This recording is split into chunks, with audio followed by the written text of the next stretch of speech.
Welcome to KM மதுரடி சமையல். இந்த வீடியோவில் நம்ம இப்போ என்ன பார்க்க போகிறோன்னா பூர்ண கொழுக்கட்டையும் சுவியமும் பார்க்க போகிறோம். இங்கே பாருங்கள், இது பச்சை பயிறு. நான் இதை என்ன செஞ்சேன், நேற்றே ஒரு 1/4 கிலோ எடுத்து தண்ணியில் நல்லா ஊற வச்சுட்டேன். நைட்டு ஊற வச்சுட்டேன்.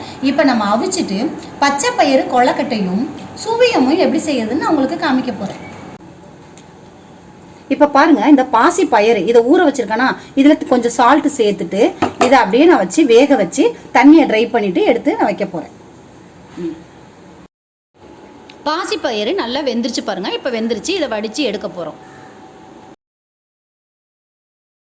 வெந்துருச்சு. இப்போ தண்ணியை ட்ரை பண்ணிவிட்டு உங்களுக்கு எடுத்து வச்சுருக்கேன். ஒரு 2 மினிட்ஸ் ஆறட்டும். இப்போ பாருங்கள், பயிறு நல்லா 2 மினிட்ஸ் நல்லா ஆறிடுச்சு. இந்த பயிறு எப்படி வெந்திருக்குன்றது பாருங்கள். விரல் வச்சு அமுக்குனாலே நல்லா மசிகிற அளவுக்கு வெந்திருக்கு. அவ்வளோதான். இதை வச்சு நம்ம இப்போ பூர்ணம் செய்ய போகிறோம். பூர்ணம் செய்யறதுக்கு என்னென்ன தேவைன்னு பார்ப்போம். பாசிப்பயிறு வேக வச்சது, நாட்டு சக்கரை, தேங்காய் துருவல், ஏலக்காய் சிறிதளவு, உப்பு சிறிதளவு.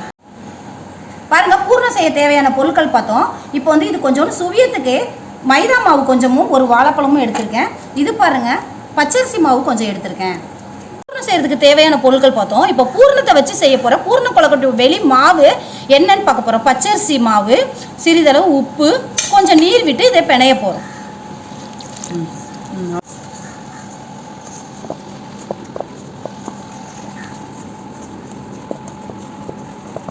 பாருங்க, இந்த மாதிரி கையில் ஒட்டாத பதத்துக்கு பூர்ண கொழுக்கட்டைக்கு உரிய மாவை நம்ம ரெடி பண்ணி வச்சுக்கணும். அவ்வளோதான். பாருங்க, பூர்ண கொழுக்கட்டை செய்யறதுக்கு மாவு நம்ம எப்படி செஞ்சோன்னு பார்த்துட்டோம். அடுத்து பாருங்க, சுவியம் செய்யறதுக்கு எப்படி மாவு பார்க்குறோன்னு பார்க்க போகிறோம். இப்போ மைதா மாவு எடுத்து போட்டிருக்கேன். இதுக்கு தேவையான சிறிதளவு உப்பு எடுத்து போட போகிறேன். பாருங்க, உப்பு போட்டுக்கிட்டேன். இப்போ பாருங்க, உப்பு போட்டோம். அடுத்து இந்த வாழைப்பழத்தை நான் என்ன பண்ண போகிறேன், உரிச்சி எடுத்து இதை எடுத்து இதில் போட்டு மசிச்சு மாவோட பிசைஞ்சு விட்டுறணும். பசைஞ்சு விட்டுட்டு அதுக்கப்புறம் தண்ணி ஊற்றி நம்ம இது பண்ண போகிறோம். இப்போ பாருங்கள், எப்படி இதை மாவு வாழைப்பழம் நல்ல மசி அதோட மாவோட போட்டு கட்டி பதம் இல்லாமல் நம்ம பண்ணிக்கணும். நல்லா உதிரி மாவாகவே பிசைஞ்சிடணும். வாழைப்பழத்தை போட்டு மசிச்சதுக்கப்புறம் இதில் தண்ணி ஊற்றி ஒரு லிக்விட் பதத்துக்கு கொண்டு வந்துடுங்க.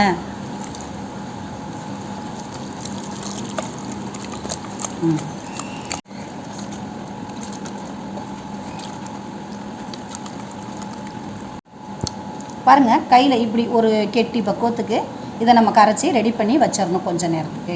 இந்த 2 மாவும் நம்ம பிணைஞ்சு வச்சுட்டோம். இது நல்லா ஊறட்டும். அதுக்குள்ளேயே நம்ம பூர்ணம் ரெடி பண்ணுறது எப்படின்னு பார்ப்போம். செய்கிறதுக்கு அந்த பயிரை கையிலேயே நான் மசிச்சு விட்டுருக்கேன். கையிலேயே தான் மசிச்சு விட்டுருக்கேன். பாருங்கள், நல்லா மசிஞ்சிருச்சு. அடுப்பில் வச்சுட்டேன். கடாய் காஞ்சிருச்சு. இதில் நம்ம அந்த தேங்காயை கொட்டி கொஞ்சம் சிறிதளவு வதக்கணும். தேங்காய் வதங்கிடுச்சு. இதில் இப்போ இந்த நாட்டு சர்க்கரையை கொட்டி வதக்கணும்.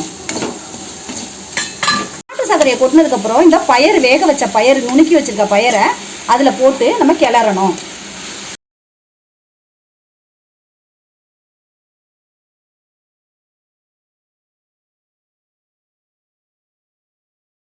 பாருங்க, இப்போ அந்த பயிரில் நம்ம போட்ட நாட்டு சர்க்கரை தேங்காய் எல்லாம் சேர்ந்து மெல்ட் ஆகி நல்ல ஒரு புடிக்கிற பதத்தில் வந்துருச்சு. இதை நம்ம இப்போ என்ன பண்ண போகிறோம், ஏலக்காய் தூள் தூவி அப்படியே இறக்கி வைக்க போகிறோம். கொஞ்ச நேரம் ஆறட்டும்.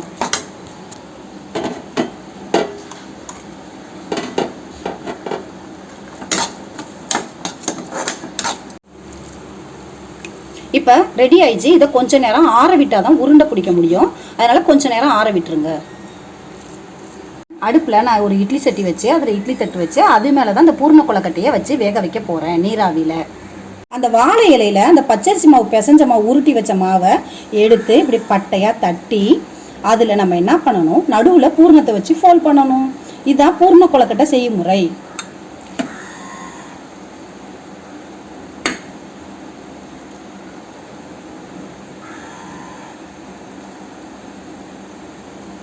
இதை அப்படியே இட்லி செட்டில் வச்சு வேக வைக்க வேண்டியதுதான்.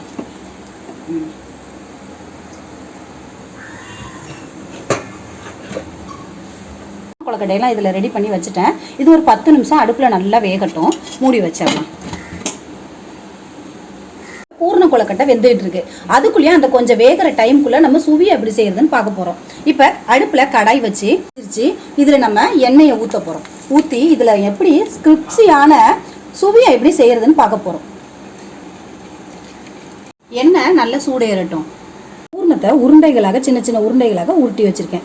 இதை எடுத்து இப்போ நம்ம எண்ணெய் நல்லா காஞ்சிருச்சு.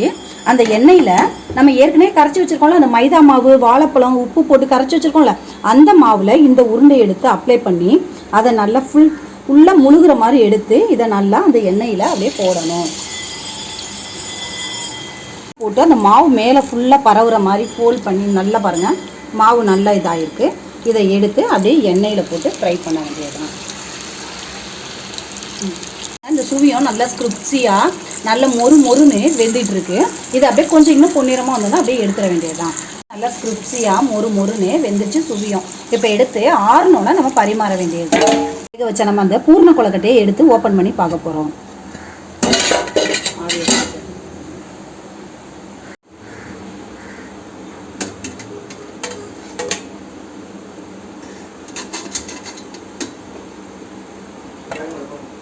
பூர்ண கொழுக்கட்டை ரெடி ஆயிடுச்சு பாருங்கள்.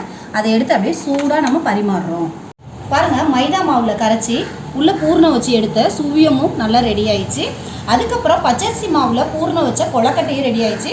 நல்லா சாஃப்டாக வெந்திருக்கு பாருங்கள். இதை குழந்தைங்க மெண்டு மெதுவாக சாப்பிட்றதுக்கு நல்லா டேஸ்டியாகவும் இது நல்லா ஸ்கிரிப்ஸியாகவும் இருக்கும் பாருங்கள். எங்கள் வீட்டுக்கு வந்திருக்க 2 குட்டீஸ் இப்போ இந்த சுவியமும் மோதகமும் சாப்பிட்டு எப்படி இருக்குன்னு சொல்ல போகிறாங்க.